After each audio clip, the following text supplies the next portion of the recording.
3, 2, go. Hello, ladies and gentlemen. Welcome to Bucks County Paranormal Investigations, and I am beyond thrilled to welcome my guest. And first of all, in the studio with me today, I've got Bill Burns. You know and love him from UFO Hunters and author of over 40 books, you name it. He's been all over the place.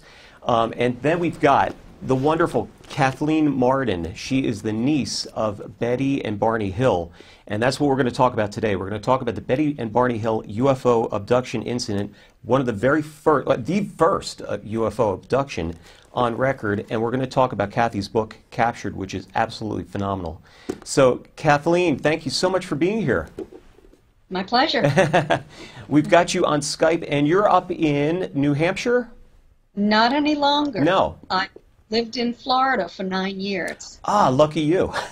Yes. Okay, where in Florida are you? Central Florida. Central. So did you get any hit from the storm? No, we didn't. We're pretty lucky in this area. There was a hurricane that came through last year, but we had almost no damage from it. Yeah, we've just had nothing but heat this summer up here. So now it's the first cool day we've had up here in a while. But it is so great to have you here. I know you have done so much to keep the legacy of this incredible event going. And for our viewers, maybe take just a minute or so. I know it's hard to encapsulate in a minute, but a little bit of what the what happened, and then we can go from there. Okay, in a capsule, Betty and Barney were returning home from a short vacation through the upstate New Hampshire, White Mountain region on September 19, 1961, when they had a close encounter with a UFO. It had traveled next to them for approximately an hour before it swooped down over their vehicle, descending to within 100 feet of their car. Barney stepped out of the car and looked at it through binoculars while Betty remained in the passenger seat. It was a big disc. He described it as looking like a giant pancake. And there was a row of windows on the forward edge, and he could see blue-white light. As he stepped away from the car, it moved to an adjacent field. He followed it, carrying his binoculars, and he looked up again, and now he could see 8 to 11 non-human entities looking down at him. Suddenly, all but one of them moved away from the window to what he thought was a panel encircling the backside of this hallway. And he could see them at this point from the tops of their heads down to their knees. And their arms went up in the air, and when this happened, little red lights started to slide out of the sides of this, and something started to drop down out of the bottom of it. He became terrified that they had a plan for him, and that plan was to capture him like, quote, a bug in a net, close quote. Mm-hmm. That's what he said. Right. Yes, violently pulled the binoculars down away from his eyes, breaking the strap, and went running, screaming to Betty that they had to get out of there or they were going to be captured. He went driving very rapidly down Route 3 in upstate New Hampshire, in Lincoln, actually. And at that point, he told Betty to roll her window down and look up to see if she could see the bottom of the craft, because the craft had then moved in his direction when he was running back to the car. She looked up. All she saw was blackness. She didn't see any lights, even though it was a bright, starry night. At that point, she reasoned that it had left. But within a minute or so, she and Barney heard a series of code-like buzzing sounds striking the trunk of their vehicle. It caused the car to vibrate and a tingling sensation to pass through their bodies. The next thing they knew, they were 35 miles down the highway. Betty turned to Barney and said, "Now do you believe in UFOs?" And he said, "Don't be ridiculous, Betty." She said, "What about the buzzing?" They heard a second series of buzzing sounds. he said, "I'll prove that I can make that sound with my car." He stopped the car, he drove it from one side of the road to the other. He could not reproduce that sound. And then they just drove back to their home on the seacoast of New Hampshire. They felt a longing for human contact. They were looking for a police officer, maybe a restaurant that was open so they could get a cup of coffee, but they didn't see anyone else along the route that they were able to stop. And so they just drove home and arrived home much later than they had anticipated. When did they realize that they had experienced, that they couldn't account for a period of time? Betty told me that from the very beginning, they realized that they had arrived home later than anticipated, but that it was a couple of months before they actually sat down and mapped out the route with Robert Homan and C.D. Jackson from IBM, who were also NICAP investigators, National Investigations Committee for Aerial Phenomena. So, so there it's the encapsulated story, but it's a lot deeper than that because first of all, I mean, there's so many different questions I have. We may have to do this in 2 parts. We may have to come back next week. But first of all, the sighting itself, Betty had seen this skipping star kind of just going in the sky, or a skipping light, and it was kind of moving erratically. So she didn't, she was thought, well, that's odd. And as this whole thing came about, what you had just said, it just got more and more bizarre as it was happening. But what the entire thing is, there's a gap of missing time, and we go from here is that they were taken. They were turned off the road. And correct me if I'm wrong, but the series of buzzings happened twice. So the first time was when they basically turned off the road at that point. They heard the buzzings, then they were really kind of controlled off the road. And then what Betty described was, 5 or 8 men in the highway. So she got completely terrified at that point. I mean, I think I would, that's absolutely terrifying. One of the things, just your opinion, but we get deeper into the story, because what happens on board the ship is astounding. But Betty said to me, but your aunt said to me, this would have been, 20 years ago. She said to me that her first moment of real fear was when they stopped at Franconia Notch. Remember, we shot that scene near Franconia Notch for UFO hunters, and she said she had this feeling when they stepped out of the car to look at the light, that the light was looking at them.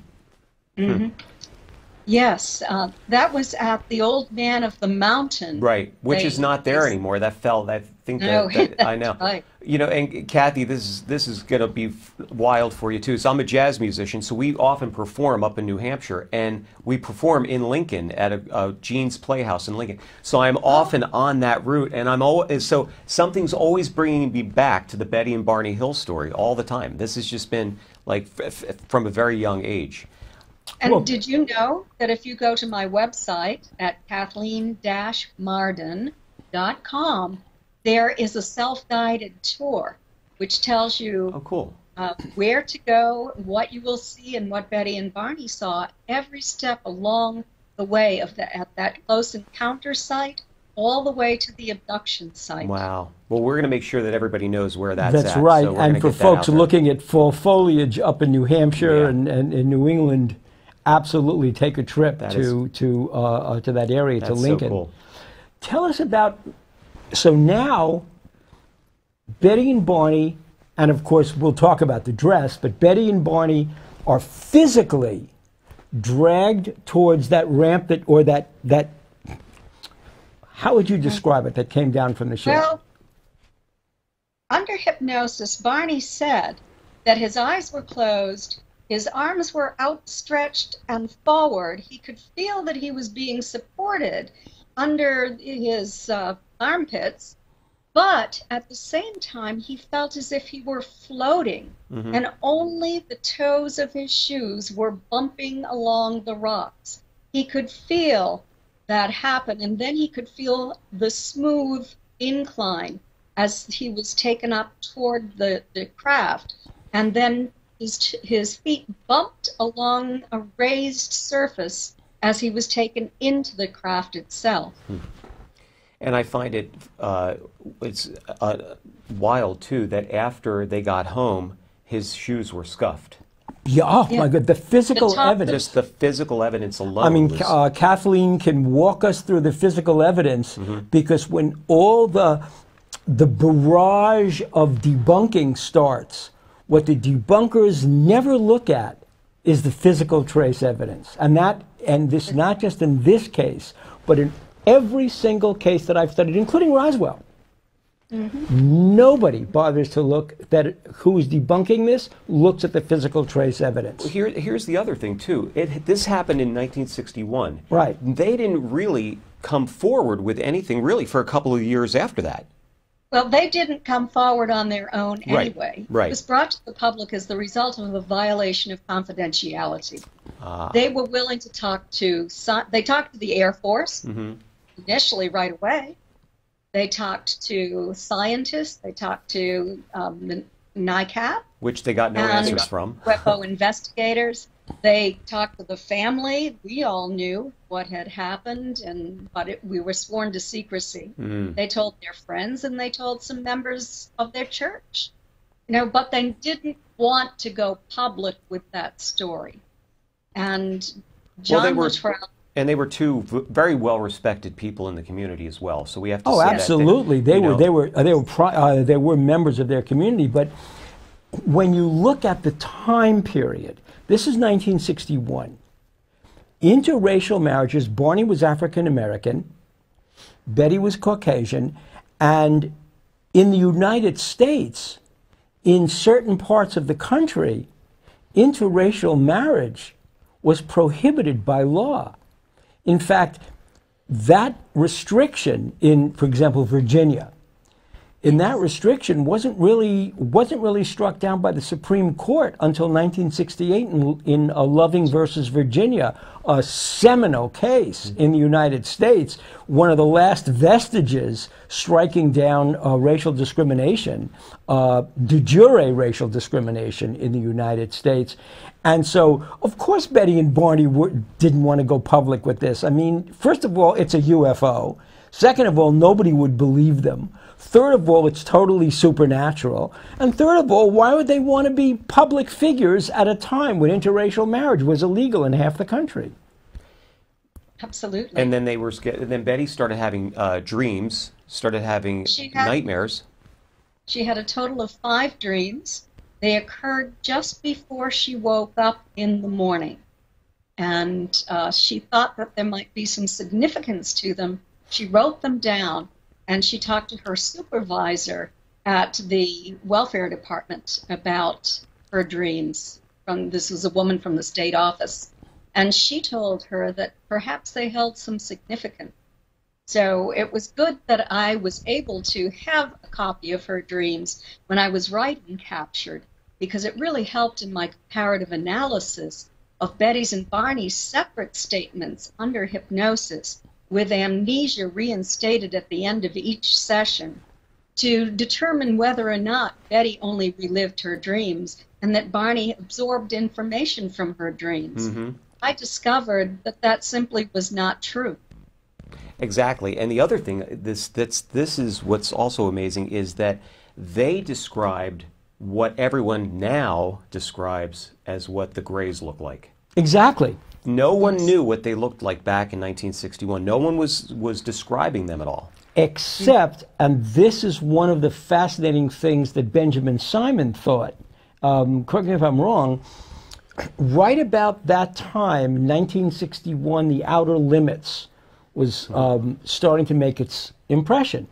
And the alien in The Outer Limits, now that was invented by, believe it or not, this is very funny, the guy who invented that alien, who designed it, was a person known as Hua Ming Chang, who later became the property development person, the property creation person for Star Trek.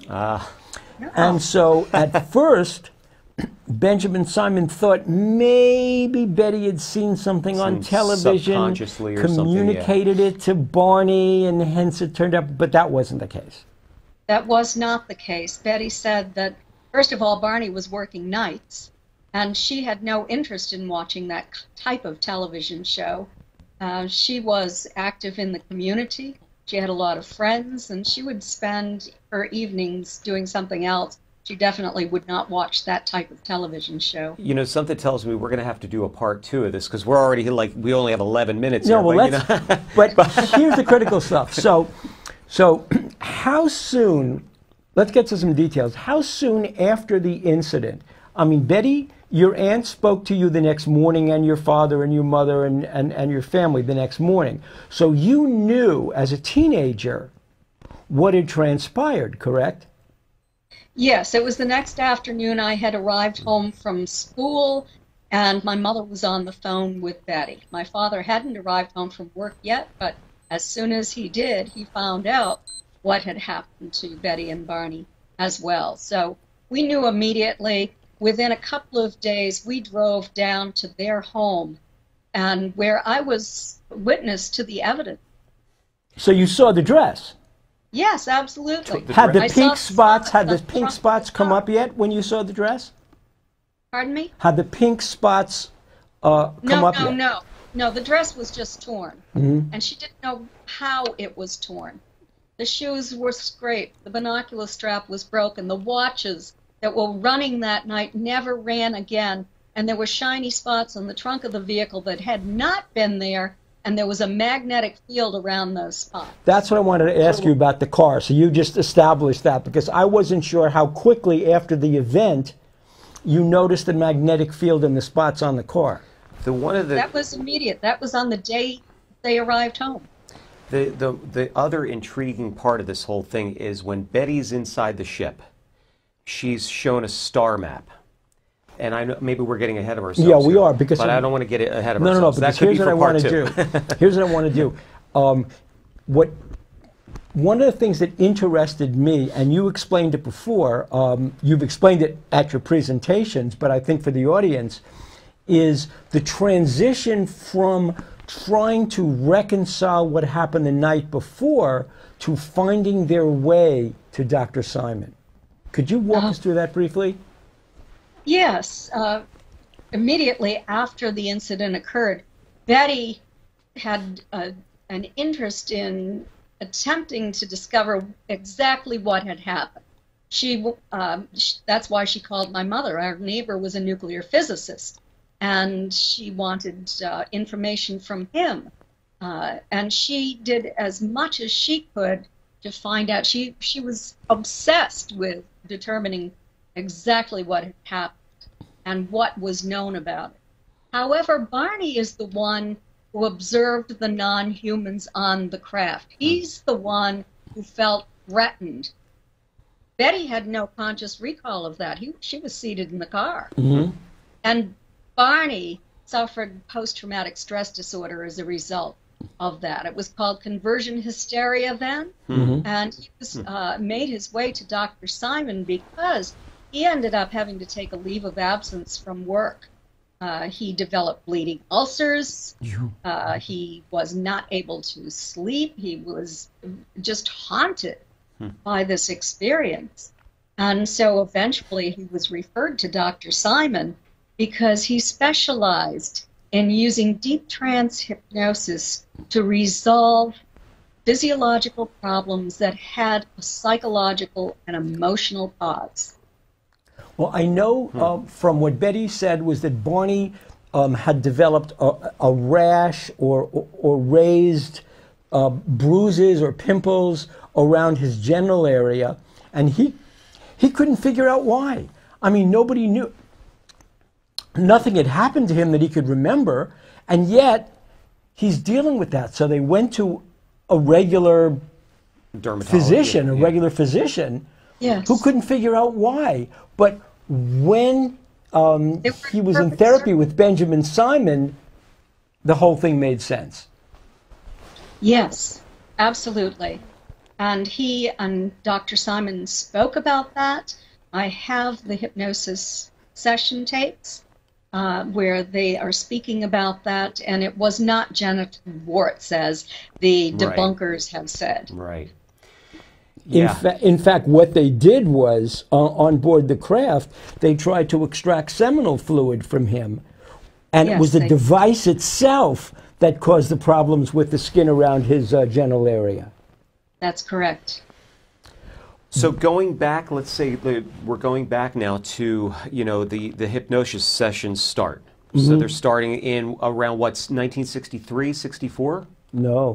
Maybe even It later? was January of 64 when they had their 64. Okay. first hypnosis session. And so Benjamin Simon is basically trying to find out what exactly is going on with both of them. So they had separate hypnosis sessions, so they weren't like together. I mean, some of those sessions are unbelievable. I mean, just the sheer terror that's coming from Barney. I know we just had said some of those are on YouTube, but not all of them. They're not all on YouTube, but they're out there. And that's the actual original sessions. But actually, they're not public domain. I mean, Yeah. I No, don't they're know. James Earl Jones, I think when he bought the book from Raymond Fuller, and then he got into, I guess he had to have purchased Betty's and Barney's underlying life story rights, because you can't do a television movie unless you have those rights. Am I correct? I really don't know the answer to that. Dr. Simon's son is claiming those tapes as medical evidence. Right. But yes, because I know that when the show aired, I mean, James Earl Jones played Barney. Which was a great movie, by the Was way. a That fabulous great, movie. 1975, great movie. People have tried to remake that movie again and again, and it was so well done that they just get stopped at the border. It's interesting. It's But a very well done movie. it was. And was Benjamin Simon, and we'll just run through the evidence real quick because we have 5 minutes. We could also do another episode too if Kathy's open to it. It's up to you and up to Kathy. I just didn't want to drive always- back in the dark. Yeah, is yeah, all. yeah. That's No, my we thing. could do it at another time. Yeah, Right, okay, yeah.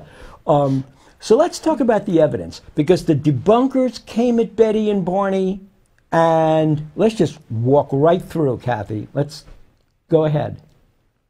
Well, first of all, 2 hours of missing time. That's evidence. Number one. Conscious recall of having observed a Two. UFO and having a close encounter.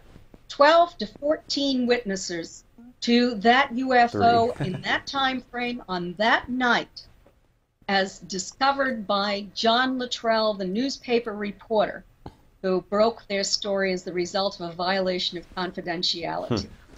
There were the scrapes on top of Barney's shoes that were so deep that he had to purchase new shoes. The marks on the car. Betty's torn dress. Mm-hmm.